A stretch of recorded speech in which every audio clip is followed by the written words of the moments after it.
Et Luc 11, 24 à 26, il dit quoi? Luc 11, 24 à 26, il dit quoi? Lorsque l'esprit impur est sorti d'un homme, il va dans les lieux arides pour chercher du repos. N'en trouvant point, il dit, je retournerai dans ma maison d'où je suis sorti. Et quand il arrive, il la trouve balayée et ornée. Alors il s'en va et il prend cet autre esprit plus méchant que lui. Ils entrèrent dans la maison, s'y établissent.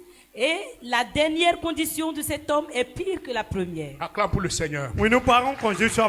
Il dit quoi? Il dit, quand un esprit est chassé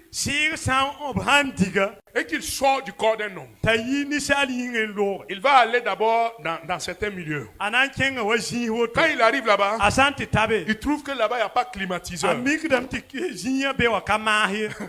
Il fait chaud. Il dit, je vais repartir d'où je suis sorti.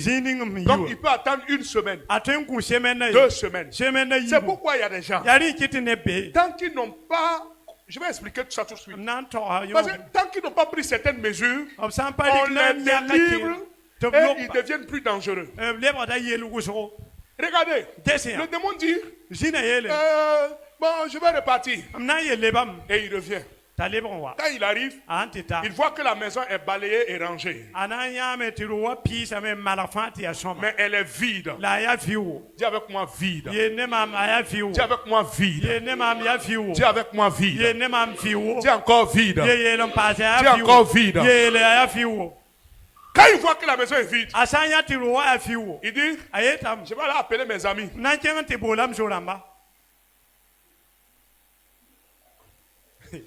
Amen. Amen. Il appelle ses amis. Supposons que c'était un esprit de mensonge. Il dit, esprit de vol. Viens, il y a une maison libre ici. Esprit de bagarre. Viens. Esprit de fornication. Viens. Il les prend. Et il revient. Il rentre.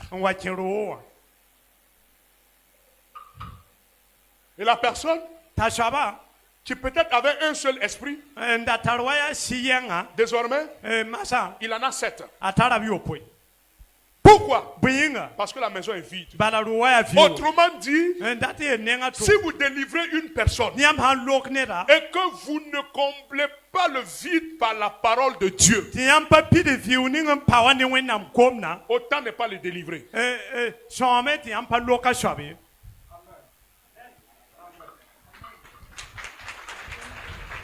Donc, ceux qui disent, je viens juste à la prière pour recevoir ma délivrance et je vais quitter. Tu vas être délivré. Tu vas partir. Mais ce qui va revenir sera pire 7 fois. C'est pourquoi je refuse un ministère de délivrance sans la parole. Un pasteur qui passe le temps à délivrer les gens, mais il ne veut pas les enseigner. Il va créer des problèmes.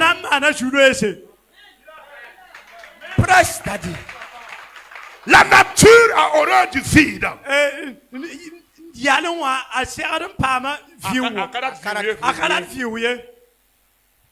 Lorsque vous êtes délivré, prenez la parole de Dieu. Remplissez votre cœur de la parole.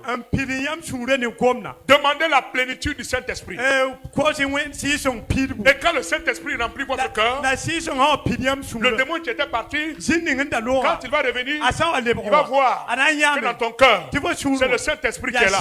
C'est la parole qui est là. Il n'a plus de place. Est-ce que je parle à quelqu'un? Et en ce moment, s'il voit la parole, non, s'il voit la parole, lui, il va dire, commettons l'adultère. Mais la parole va dire, tu ne commettras point d'adultère. Lui, il va dire, allons voler. Mais la parole en toi va dire, ne vole jamais. Il va dire, il faut tuer.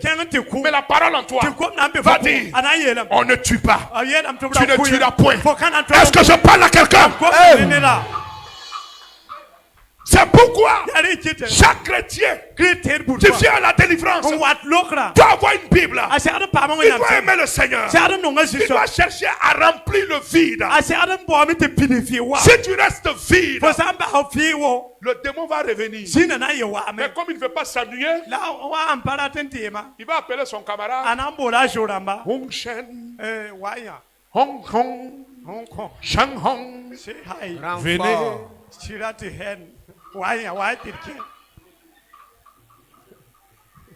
La meilleure manière pour un chrétien de conserver sa délivrance, c'est d'accepter la parole de Dieu dans son cœur. Amen. Acclame pour le Seigneur. Je vais m'arrêter ici. Souvent, ne vous fatiguez pas pour délivrer les gens. Délivrer. Arrêtez-vous et enseignez.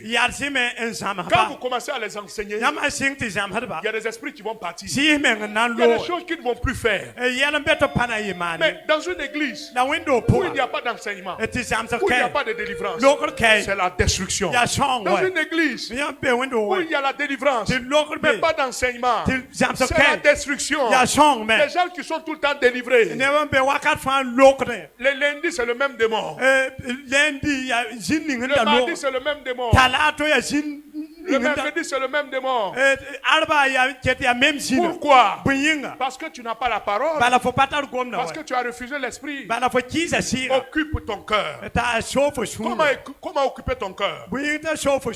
Accepte la parole. Accepte. Vis la parole. Vive la parole. Vive la parole. C'est la proclamer et obéir. Amen. Est-ce que tu es là? Tiens-toi debout. Abissa, Baba Bisso, Emmanuel. Oh oh, oh oh. Abissa, Baba Bisso. Emmanuel,